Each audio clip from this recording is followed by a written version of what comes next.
নমস্কার বন্ধুরা, কেমন আছে সবাই? আশা করি সবাই ভালো আছে, সুস্থ আছে। তো চলে এসেছি আবার একটা নতুন ব্লগের সাথে। তো দেখো, এটা হলো বাসন্তী পূজার প্যান্ডেল। মা এসছেন নবরূপে। শরৎকালে পূজা হয় বাঙালির শ্রেষ্ঠ উৎসব ও প্রিয় উৎসব দুর্গা পূজা। সেই দুর্গা ঠাকুরেরই আরেকটি রূপ হলো বাসন্তী মা।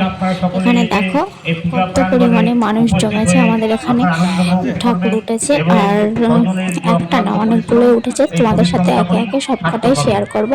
তো তোমাদের ওখানে কাদের কাদের ওখানে বাসন্তী পূজা হচ্ছে অবশ্যই জানিও। দেখো এই প্যান্ডেলটা কেমন হয়েছে দেখাচ্ছি তোমাদেরকে, অবশ্যই জানিও। এখানে পূজা শুরু হচ্ছিল আর ওদিকে অনুষ্ঠান শুরু হচ্ছিল। তারপরে এখান দিয়ে ঘুরে আমরা গেছিলাম আর এক জায়গায়, সেখানে ঠাকুর দেখতে।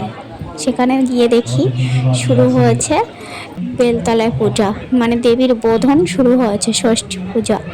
ষষ্ঠীর দিন গেছিলাম যেহেতু ঠাকুরটা দেখতে আমরা, তো সেহেতু ষষ্ঠী শুরু হয়েছে, সেটাও তোমাদের সাথে শেয়ার করছি, দেখতে থাকো। কেমন লাগলো অবশ্যই কমেন্টে জানাতে ভুলো না। জয় মা বলে যাও। তো দেখো এই প্রতিমাটা এত অপূর্ব লাগছিল যে সবাই ভিড় করে দেখছিল, আমি দেখলাম। তারপর এই দেখো এখানে চলে এসেছি আবার একটা প্যান্ডেলে। এখানে এসে দেখি দেবীর বোধন শুরু হয়েছে। এই ঠাকুরটাও খুব সুন্দর হয়েছিল।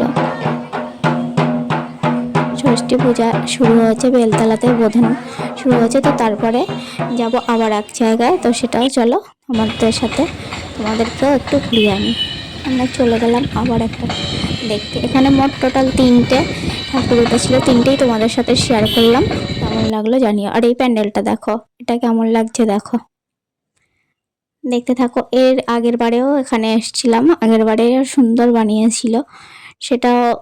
আর এটাও দেখো, সেটাও তোমাদের সাথে শেয়ার করেছি। যারা পুরানো আছো তারা অবশ্যই দেখেছো। এখানে ঠাকুরটাও খুব সুন্দর বানিয়েছিল মাকে। আর এখানে ঝাড়বাতিটা দেখো, এত ভালো লেগেছে আমার, খুব সুন্দর লাগছিল ঝাড়বাতিটা, সুন্দর। আর ওখানে আগের দুটো অত মানে মেলা বসেনি, এখানে প্রচুর পরিমাণে মেলা বসেছে। তো মেলাটা ঘুরবো। দেখো এখানে কত কিছু জিনিস এসেছিল, সব 10 টাকা 15 টাকা 20 টাকা সেল। আর তার থেকে বড় কথা এসেছিল সফটওয়্যার্সের পুরো একটা গোটা দোকান, যেটা দেখলে আমি পুরো পাগল হয়ে যাই। আরও কাপ প্লেট বাটি, এখান দিয়ে আমি কিছু জিনিস প্রয়োজনীয় কিনে নিয়েছিলাম। দেখো এখানে চলে এসেছি আরও দেখতে জিনিসপত্র। এই কৌটোগুলো 10 টাকা করে বিক্রি হয়েছিল। আর এখানে সুন্দর সুন্দর কাপ ছিল কাঁচের, তারপর লবণ রাখা কৌটো আরও। আর এখানে থেকে সফটওয়্যার দেখলে তো আর মাথায় কাজ করে না, কেন জানি না, এত নিই তাও আমার শেষ হয় না, আবার গিয়ে সেখানেই বসে পড়ি। তো তারপর এখানে আচার কিনবো বলে আমরা এসেছিলাম, দেখছিলাম অনেক রকমেরই আচার ছিল।